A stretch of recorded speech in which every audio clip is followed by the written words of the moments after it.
Hi, Erin. Hello. How are you today? Oh, I'm tired, but I'm good. Story of my life. Yeah.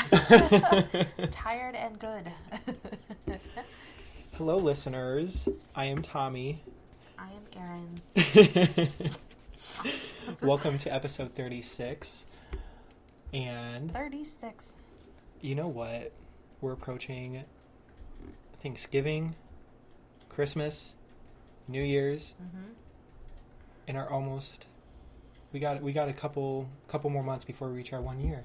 Yep. Holy shit! I think both of our birthdays are in the next few months too. How could I forget?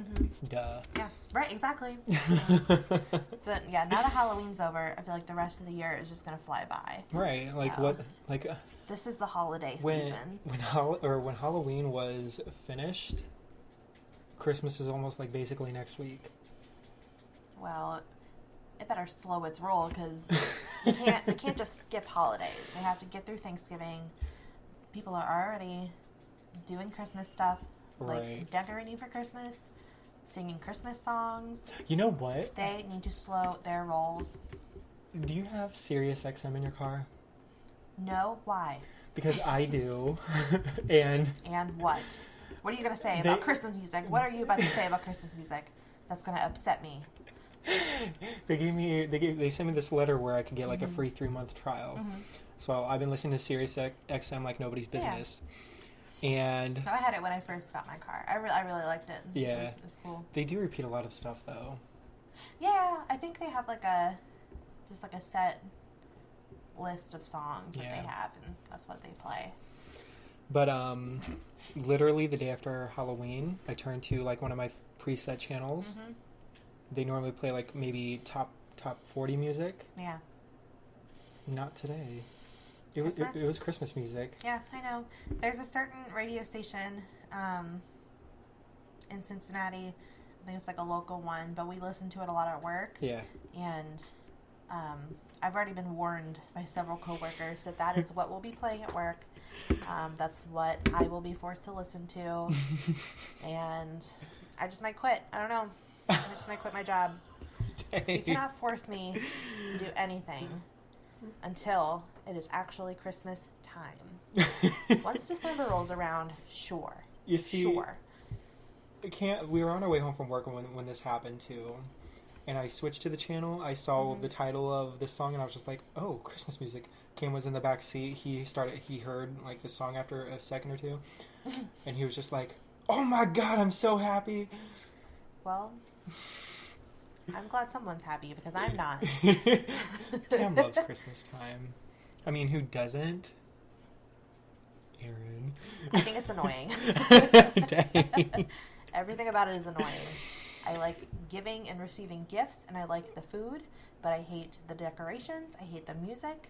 I hate the girl. stress. Oh the my stress god, of it. girl! I'm a Scrooge, and I don't deny it. I don't deny it. This is the time of year when my family has a bunch of... It's a continue, but I just This is the time of year when my family has a bunch of get-togethers and I just gain a lot of weight. Yeah. Well, and I can't afford to gain anymore, so again, another reason why I hate it. Go ahead, say what you were going to say. Like, Christmas decorations, and I know this was not like a topic that we had planned to talk about today. Yeah. And I'm sure we'll touch base on it again closer to Christmas. So I don't want to go into too much detail, but I could talk about this for so long. Just all the negative feelings that I have about almost everything about Christmas.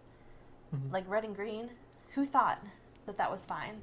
Right. Like they're opposite ends of the color spectrum. Everyone For a thought... reason. For a reason. So do you think Christmas colors should be red and orange? No, it should just not have any. They're stupid. They're stupid.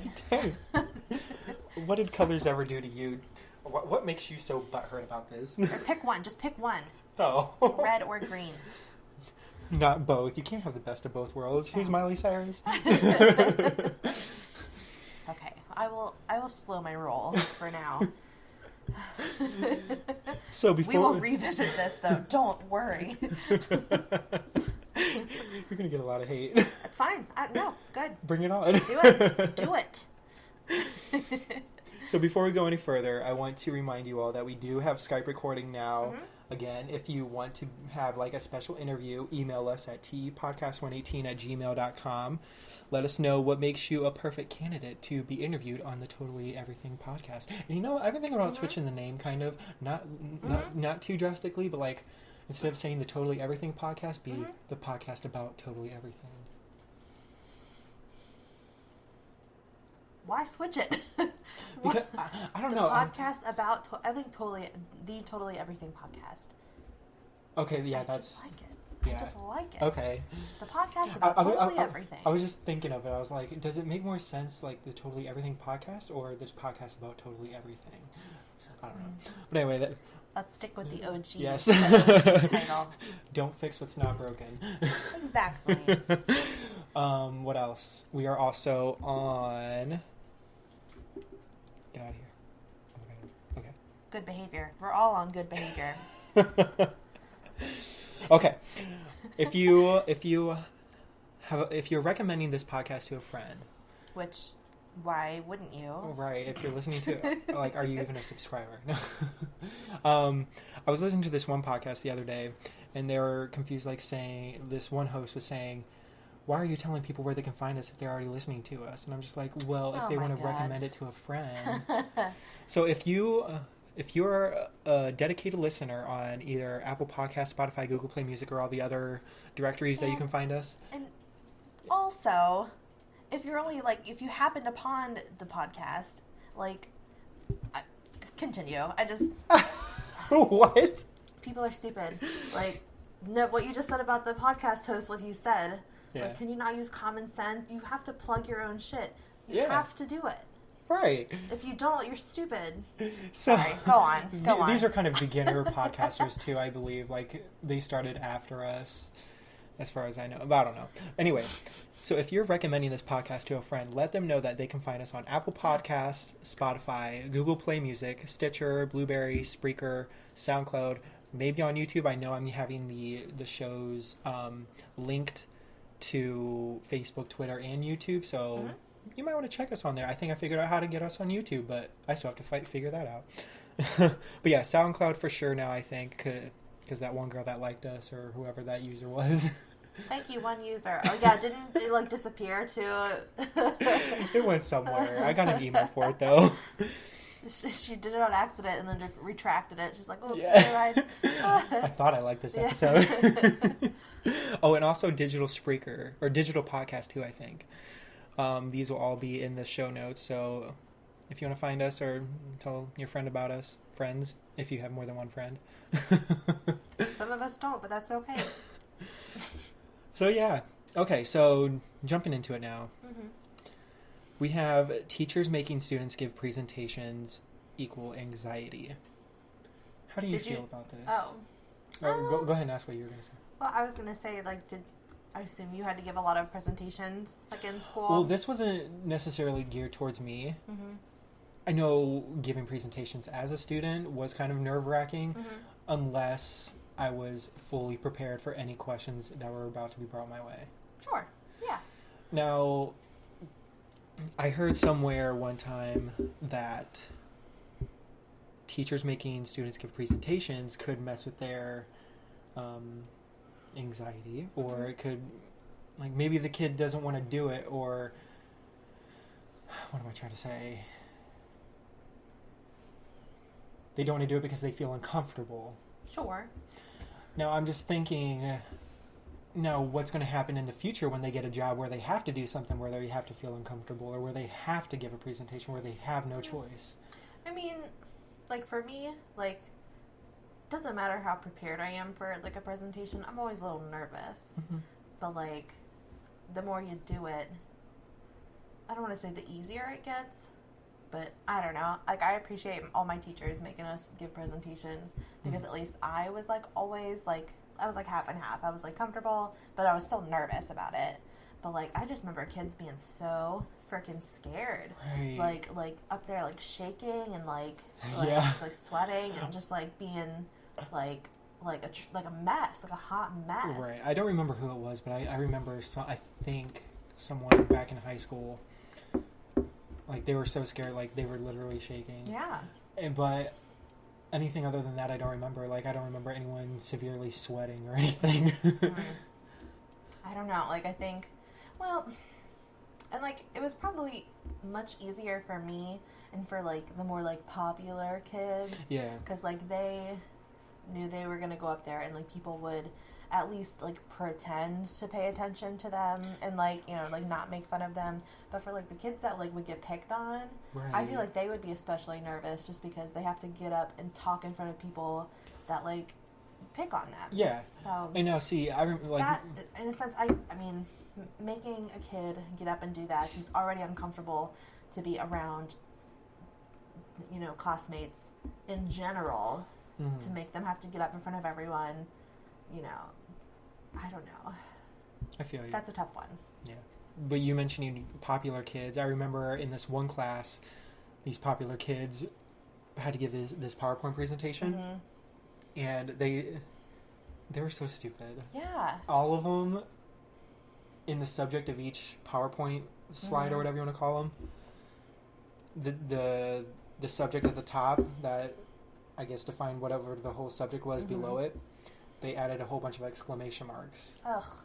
And you know how like when you're doing that, like you keep tapping the exclamation point key? There was 1 in each of their... Oh, good God. Like they Did they do it on purpose? Yes, because each popular person had at least one in each of in all these exclamation point whatever things. And what the heck?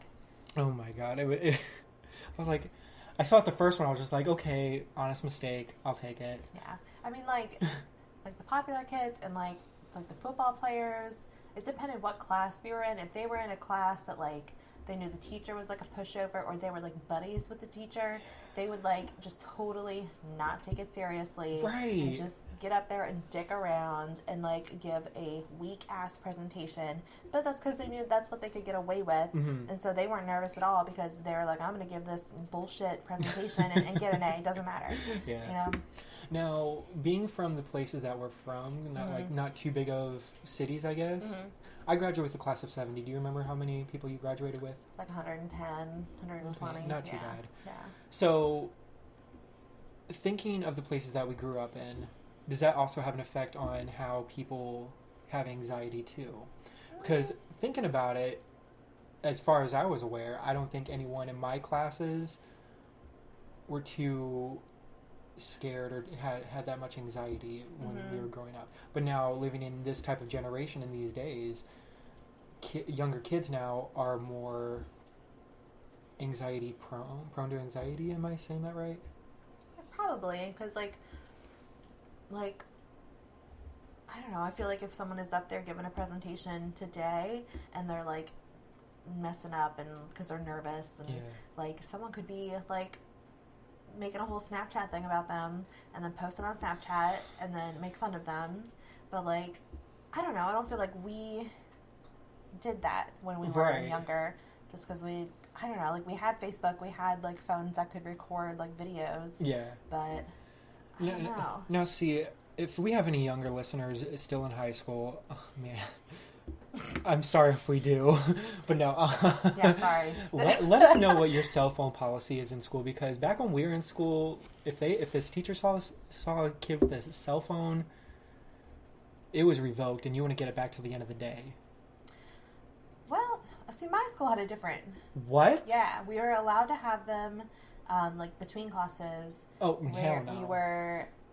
And my one teacher, he even said, he was like, hey, if you get a text and you have to answer it real quick, that's fine. But if you're texting throughout the entire class, if you're on your phone throughout the entire class, that's a big no. And some teachers did have like a 0, like then you could not have your phone out at all. I am flabbergasted because in my school... But the school didn't have like an overall statement about phones. Wow. Yeah. Cause, in my school, there was one day I heard someone's cell phone ringing in someone's locker. I think they got detention for it. Really? Really. Wow. Because, like no cell phones at all, point blank period, not even in your locker? Like, what kind of... That's silly. Really? I mean,